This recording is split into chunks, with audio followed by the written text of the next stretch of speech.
નમસ્કાર વિદ્યાર્થી મિત્રો, ઝીરો ટુ જીનિયસ ના લેક્ચર નંબર 3 ની અંદર બધા જ વિદ્યાર્થી મિત્રોનું હાર્દિક સ્વાગત છે. સીઈટી, પીઈસી, નવોદય, જ્ઞાન સેતુ, જ્ઞાન સાધના જેવી સ્કોલરશિપ એક્ઝામ માટે આ સ્પેશિયલ કોર્સ બનાવવામાં આવી રહ્યો છે. તો વિદ્યાર્થી મિત્રો, ધરાઈને વિડીયો લેક્ચર જો અને ધરાઈને તૈયારી કરો અને તમે ઝડપથી સફળતા મેળવો એવી આશા સાથે આજે આપણે લેક્ચર નંબર 3 ની શુભ શરૂઆત કરવા જઈ રહ્યા છે. કાલે મેં તમને કીધું હતું કે લેક્ચર નંબર 3 ની અંદર આપણે વિભાજ્યતાની સાવીઓ છે એ ભણવાના છીએ. કાલે મેં તમને ઘડિયા કઈ રીતના યાદ રાખવા એની સમજ આપી દીધી હતી. પહેલા લેક્ચરમાં આપણે ઘડિયા વિશે વાત કરી હતી, પણ કાલે આખું નિચોડ કાઢીને આપી દીધું કે તમારે ઘડિયા આ રીતના તૈયાર કરવાના છે. આજે આપણે વિભાજ્યતાની સાવીની વાત કરવાની છે. શેની? વિભાજ્યતાની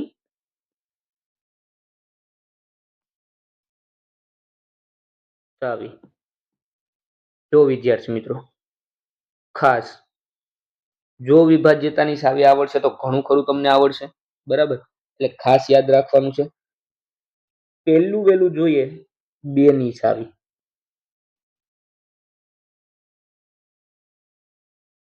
તો 2 ની સાવી શું થાય વિદ્યાર્થી મિત્રો? કોઈ પણ સંખ્યા હોય એના છેલ્લો એક અંક છે તેને જો 2 થી ભાગી શકાય ને તો એ આખી સંખ્યાને કેટલાથી ભાગી શકાય? હું અહીંયા લખી આપું છું, એક્ઝામ્પલ સાથે આપણે જોતા જશું. જે સંખ્યાના છેલ્લા અંકને 2 થી ભાગી શકાય તો આખી સંખ્યાને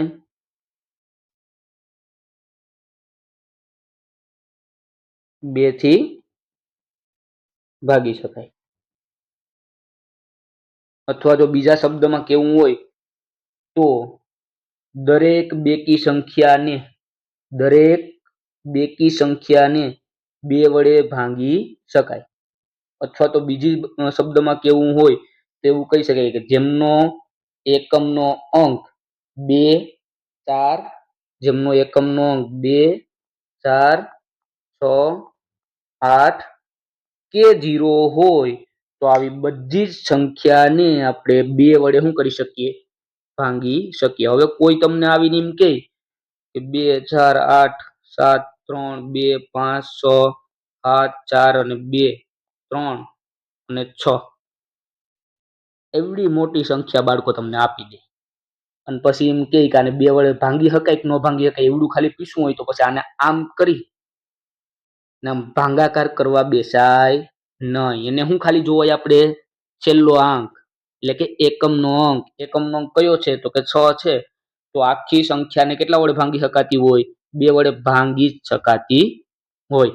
એટલે ખ્યાલ આવી ગયો? કોઈ પણ સંખ્યાને 2 વડે ભાંગવી હોય તો એને શું કરવું પડે? તો કે એનો છેલ્લો અંક જોવાનો, એકમનો અંક જોવાનો. જો એકમનો અંક 2, 4, 6, 8 કે 0 હોય તો આવી આખી સંખ્યાને શું કરી શકાય? 2 વડે ભાંગી શકાય. વાત કરીએ બીજું, 3 ની છાવી. તો એક્ઝામ્પલ થી જોઈએ. તમને કે આને 3 વડે ભાંગી શકાય કે ન ભાંગી શકાય એ ચેક કરવા માટે શું કરવાનું? તો કે તમારે બધા જ અંકોનો શું કરવાનો? અંક સરવાળો કરવાનો. તો કે 1 + 3 + 1 + 7 + 1 + 8 કેટલો થાય? તો 3 ને 1 4, 4 ને 1 5, 5 ને 1 6, 6 ને 6 12 ને 1 13, એટલે 6 ને 7 13, 13 ને 7 20 અને 1 21 આનો સરવાળો થયો. બરાબર? આખાનો સરવાળો કેટલો થશે? 21. અને બે આંકડામાં હજી એક વખત સરવાળો કરી નાખવાનો. તો કે 2 + 1 એટલે કેટલા થાય? 3. તો આ 3 આવ્યા ને, તો 3 છે એ તો 3 ના પાડામાં આવે જ ને. તો આખી સંખ્યાને કેટલા વડે ભાંગી શકાય? 3 વડે ભાંગી શકાય. બીજી કોઈ સંખ્યા લઈએ.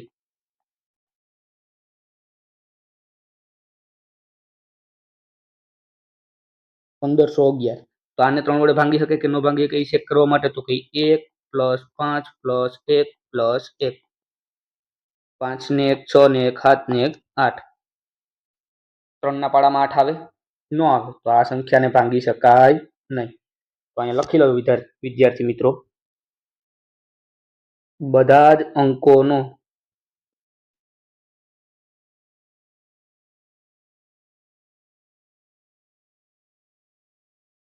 અંક સરવાળો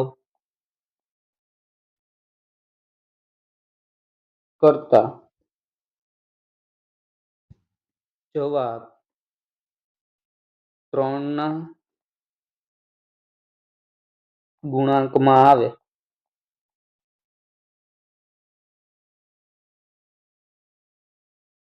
તો આખી સંખ્યાને 3 વડે ભાગી શકાય. એટલે કે તમને ગમે એવડી મોટી સંખ્યા આપેલી હોય, તમે એનો બધાય અંકોનો અંક સરવાળો કરી લેવાનો. બરાબર? જો 2 આંકડામાં જવાબ આવતો હોય તો પાછો એનો અંક સરવાળો કરી લેવાનો. અને જવાબ જો 3 એકુના પાડામાં આવતી સંખ્યા એટલે કે 3 ના ગુણાંકમાં આવતું હોય, 3 એકુ 3, 3 દુ 6, 3 તેરી 9, 3 4 12, 12 આવી જાય ત્યાર તો પાછો તમે આમ 12 આવે ત્યાર તો 1 અને +2 નો સરવાળો કરી લેવો. એટલે 1 અને 2 કેટલા થઈ જાય? 3. એટલે તમારે ધ્યાન રાખવાનું છે કે જો 3 ની છાવી જોતા હોય ત્યારે એનો જવાબ બધા જ અંકોનો અંક સરવાળો કરો અને જવાબ 3 ના ગુણાંકમાં આવે એટલે કે 3, 6, 9 આવો જવાબ આવે તો તમે એ આખી સંખ્યાને કેટલા વડે ભાંગી શકતા હોય? તો કે 3 વડે ભાંગી શકતા હોય. જોઈએ આગળ 3 પછી કોની સાવી જોશું? તો કે વિદ્યાર્થી મિત્રો આપણે જોઈએ આ બધું તમારે લખી લેવાનું છે બાળકો. બરાબર? 2 ની અને 3 ની છાવી અહીંયા છે. તમારે વિડીયો પોઝ કરીને લખી લેવાનું છે. અથવા એના પછી આપણે જોઈએ 4 ની છાવી. એટલે ત્રીજું છે 4 ની છાવી. તો 4 ની છાવીમાં આપણે શું જોશું? તો કે સંખ્યાના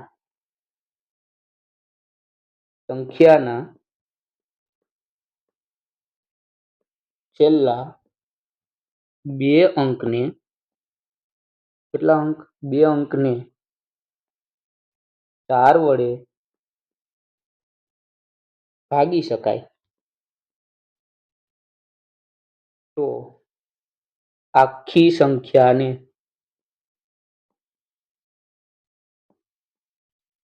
4 વડે ભાગી શકાય. એટલે કે માની લો તમને સંખ્યા લખેલી છે 15, 17, 22, 18 ને 20. તો આ આખી સંખ્યાને 4 વડે ભાંગી શકાય એના માટે થઈને આમ 4 એકુ 4 અહીંયા બધા આખે આખું નહીં કરતું જવાનું પણ અહીંયા 2 આંકડા છેલ્લા ચેક કરવાના છે. તો કે હા 4 પંચા 20, 0 0 આવે તો કે હા. તો આખે આખી સંખ્યાને કેટલા વડે ભાંગી શકાતી હોય? 4 વડે ભાગી શકાતી હોય. એટલે કોઈનું પણ 4 વડે ચેક કરવું હોય ત્યારે લાસ્ટ 2 અંક જ ચેક કરવાના થાય. જો એ 2 અંક છે લાસ્ટ એટલે કે એકમ અને દશક આ 2 અંકને 4 થી જો ભાગી શકાતા હોય તો એ આખી ગમે એવડી મોટી સંખ્યા જગતની આપી દે તમને પણ એ છેલ્લા 2 અંકને 4 વડે તમે ભાંગી શકતા હોય તો એ આખે આખી સંખ્યાને તમે 4 વડે ભાગી શકો. બરાબર? ત્યારબાદ જોઈએ આગળ આપણને 5 ની ચાવી જોઈએ. ચોથું 5 ની ચાવી. 5 ની ચાવી શું થાય? તો જે સંખ્યાનો એકમનો અંક 5 અને 0 હોય, બરાબર? જે સંખ્યાનો એકમનો અંક 5 અને 0 હોય તેવી તમામ સંખ્યાને આપણે કેટલા વડે ભાગી શકશું? સંખ્યાનો છેલ્લો અંક 5 અથવા 0 હોય તેવી તમામ સંખ્યાને 5 વડે ભાગી શકાય. જગતની માલિકા ગમે એવડી સંખ્યા આપી દે તમને બાળકો, પણ એમનો છેલ્લો અંક 0 હોય અથવા 5 હોય એટલે તમારે આંખું બંધ કરીને કહી દેવાનું કે 5 વડે ભાગી શકાય. બરાબર. ત્યારબાદ જોઈએ 6 ની વિભાજ્યતાની છાવી. 6 ની છાવી, તો 6 ની છાવી છે ને એના માટે આપણને આગળ કહી દીધું 2 ની છાવી ગુણ્યા 3. 2 ગુણ્યા 3 એટલે 6 થાય ને. તો આમાં 2 અને 3 ની છાવી, જો 2 લાગુ પડે, 2 ની છાવી શું હતી તો કે એકમનો અંક જો 2 વડે વિભાજ્ય હોય તો એ આખી સંખ્યા 2 વડે વિભાજ્ય હોય. અને 3 ની છાવી શું હતી તો કે અંક સરવાળો કરવાનો. બરાબર. તો હું તમને અહીંયા એક એક્ઝામ્પલ આપું 6 ની છાવી માટે. હવે તમે આ ડાયરેક્ટ જોઈને તો કહી જ દઉં કે આ 2 વડે વિભાજ્ય તો છે જ આખી સંખ્યા, કેમ કે એકમનો અંક 2 છે. હવે 2 વડે વિભાજ્ય હોય તો જ 3 વડે ચેક કરવાનું. જો 2 વડે વિભાજ્ય હોય, 2 અને 3 2 વડે, તો જ 6 વડે પણ વિભાજ્ય હોય, બાકી ન હોય. તો હવે આ બધાનો સરવાળો કરીએ. 7 ને 4 11, 11 ને 7 18, 19 20, 20 ને 5 25 અને 26 27. 27 સરવાળો થાય. તો 27 નો પણ પાછો સરવાળો કરી નાખીએ. 2 અને 7 એટલે કેટલા થાય 9. તો 9 છે એ 3 વડે વિભાજ્ય તો છે ને, તો કે હા. તો 2 માં હા પડી અને 3 માં હા પડી. તો આ સંખ્યાને 6 વડે ભાગી શકાય ખરી. બરાબર. એટલે 2 નું અને 3 નું બેયની છાવી ચેક કરો ને જો બેયમાં હા પડે તો જ 6 વડે ભાગી શકાય. જો કોઈ એકમાં ના પડે તો બીજું ચેક કરવાની જરૂર નથી. એના પછી 7 ની છાવી. 7 ની છાવી હું તમને લખાવું. વ્યવહારે ગણતરી કરી લેવી. હજી સુધી મને યાદ નથી રહેતી. ચાવી છે હું તમને કરાવવા જાય તો આ આગળનું બધું ભૂલાઈ જાય. એટલે હજી સુધી મને યાદ નથી રહેતી. હું ગણતરી કરું 7 ની છાવી, તમારે વ્યવહારે ભાગાકાર કરી લેવાનો. બરાબર. એના પછી 8 ની છાવી. જોજો 8 ની છાવી આપણે ઘડિયામાં પણ એવું શીખાતા, 1 વખત ડબલ, 2 વખત ડબલ, 3 વખત ડબલ. 8 માં શું કરવાનું તો કે છેલ્લા 3 અંકોનો ભાગાકાર કરવાનો. બરાબર. જો એ 3 અંક છે એને તમે 8 વડે ભાગી શકો તો આખી સંખ્યાને 8 વડે ભાગી શકો. 4 માં આપણે જોયું હતું ને છેલ્લા 2 અંક, આમાં છેલ્લા 3 અંક અહીંયા લખી આપું. છેલ્લા 3 અંકનો ભાગાકાર કરતા જવાબ 0 આવે તો તે આખી સંખ્યાને કેટલા વડે તો કે 8 વડે ભાગી શકાય. તો એક એક્ઝામ્પલ.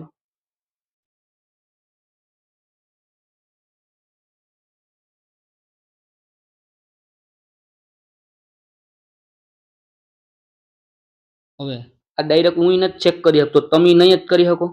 આમ એટલે અહીંયા કરી લેવાના 8. 8 દુ હોલ 8 તેરી 24, 8 4 32. એટલે અહીં કેટલા આવશે 8 4 32. 32 માંથી 37 માંથી 32 જાય એટલે કેટલા વધે કે 5, અથવા તો 7 માંથી 2 જાય તો 5. અહીંયા ઉપરથી ઉતાર્યા 2. 8 પંચા 40, 8 સક 48, 8 સત્તા 56 થઈ જાય એટલે 8 ચોક 48, સોરી 48. તો 48 અને કેટલા વધશે તો કે 4. ડાયરેક્ટ બાદબાકી મેં કરી છે. તો અહીંયા 6 છે એ 4 વધી, તો આને કેટલા વડે 8 વડે ભાગી શકાતા હોય નહીં. જો તમે આ 3 આંકડાનો જ તમારે ભાગાકાર કરવાનો છે, જો એ 3 આંકડામાં શેષ 0 0 મળે તો તમે એને 8 વડે ભાગી શકો, બાકી ભાગી શકો નહીં. હવે તમને ગમે એવી સંખ્યા લાંબી આપી દે, તમારે શું કરવાનું છેલ્લા 3 અંક જ ચેક કરવાના. જો એ 3 અંકને ભાગતા શેષ 0 મળે તો તમે એ સંખ્યાને 8 વડે ભાગી શકો, બાકી ભાગી શકો નહીં. ચેક કરીએ. ત્યારબાદ 9 ની છાવી, સેમ 3 ની છાવી જેવું બધા જ અંકોનો શું કરવાનો?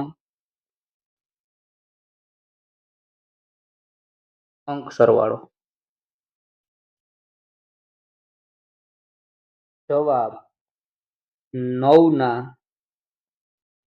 ગુણાંકમાં આવે તો એ સંખ્યાને 9 વડે ભાંગી શકાય, બાકી ભાંગી શકાય નહીં. જેવું 3 ની છાવીમાં આપણે શીખા. માની લો કે આવું છે તો 1 + 7 + 1 + 5 + 1 + 6. તો 7 ને 1 8, 8 ને 1 9, 9 ને 1 10, 10 ને 6 16, 16 ને 4 20 ને 1, 16 ને 4 20 ને 1 21, 21 આવ્યા. તો 2 ને 1 3, બરાબર. 9 9 દુ 18, 9 તેરી 27 થઈ જાય છે ડાયરેક્ટ. 9 ની છાવી છે ને એટલે આ 21, એટલે એનાથી નીચેની સંખ્યા આવે ને તો ભાંગી શકાય નહીં, ઉપરની સંખ્યા જ આવવી જોઈએ. 9 9 દુ 18, 9 તેરી 27 એવી. એટલે આમાં પણ ગમે એવડી સંખ્યા આપી હોય, તમે શું કરશો બાળકો? જેમ 3 ની છાવીમાં તમે અંક સરવાળો કરતા હતા એવી જ રીતના આમાં પણ 9 માં અંક સરવાળો કરવાનો. અને જવાબ જો 9 18 27 એટલે કે 9 ના ગુણાંકમાં આવે તો જ તેને તમે 9 વડે ભાગી શકો, અધરવાઇઝ ભાગી શકો નહીં.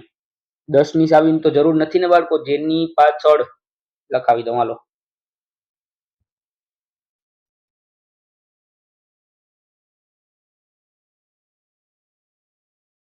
જે સંખ્યા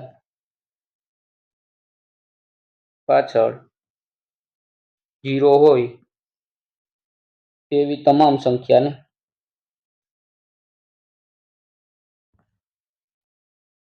બરાબર ને 10 વડે ભાગી શકાય. એટલે કે 20 હોય, 25 હોય, એવી રીતના. સોરી 25 નહીં હો, જેની પાછળ 0 હોય. એટલે 10 ની ચાવી તમારે કંઈ યાદ રાખવાની જરૂર નથી. વાત કરીએ ખાસ અને મહત્વની, એટલે કે ચાવી નંબર 10 અને 11 ની છાવી. તો 11 ની છાવીમાં શું કરવાનું? જો ખાસ સમજજો.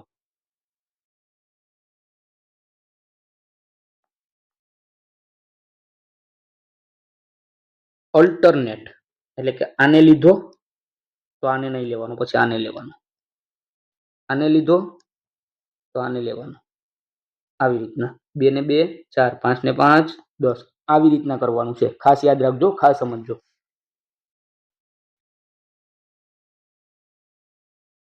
ઓલ્ટરનેટ સંખ્યાનો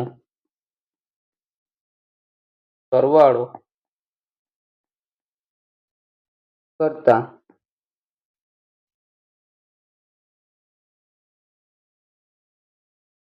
ઓલ્ટરનેટ સંખ્યાનો સરવાળો કરવાનો, ઉપર અને નીચે. પછી તફાવત જોવાનો. તફાવત જોતા જવાબ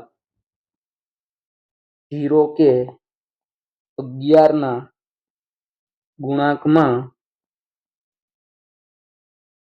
આવે તો તે સંખ્યાને 11 વડે ભાગી શકાય. તો અહીંયા 10 આવ્યો અને 4 આવ્યો. આ બેનો તફાવત કેટલો થયો? 10 માંથી 4 જાય તો 6. તો આ સંખ્યાને 11 વડે ભાગી શકાય નહીં. હજી એક બે એક્ઝામ્પલ લઈએ. 2 8, 8 2, બરાબર.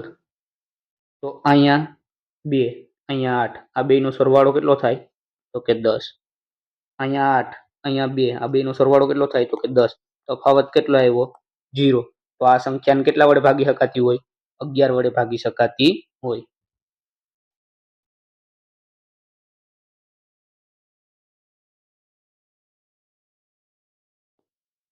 ઓલ્ટરનેટ સંખ્યા લેવાની બાળકો. 9 ને 3 12, 12 ને 4 16, 16 ને 2 18, એટલે આનો તફાવત થયો 18, 7 ને 5 12, 13 14 15 ને 1 16, 16 અને 18 નો તફાવત કેટલો થાય? 2. તો આ સંખ્યાને 11 વડે ભાંગી શકાય નહીં. એટલે કે જો જવાબ 0 અથવા તો 11 અથવા તો 11 ના ગુણાંકમાં, એટલે કે 11 11 22 11 13 33 11 44, આવી રીતના જો જવાબ આવે અહીંયા તફાવતનો, તો જ એ સંખ્યાને 11 વડે ભાગી શકાય, બાકી ભાગી શકાય નહીં. 12 ની વિભાજ્યતાની ચાવી જોઈ લઈએ. બરાબર, 12 ની ચાવી. તો 12 કોનાથી મલ્ટીપલ? તો કે 6 નું અને 2 નું ચેક કરો. જો 2 માં હા પડે તો 12 માં હા હોય, બાકી ના હોય. બરાબર, ખબર પડી ગઈ? તો આજના લેક્ચરમાં ફક્ત એટલું જ. થેન્ક યુ વિદ્યાર્થી મિત્રો. જો તમને અમારો વિડીયો લેક્ચર પસંદ આવે તો વિડીયોને લાઈક કરો, તમારા વિદ્યાર્થી મિત્રો સુધી શેર કરો અને અમારી ચેનલને સબસ્ક્રાઇબ કરવાનું ખાસ ભૂલશો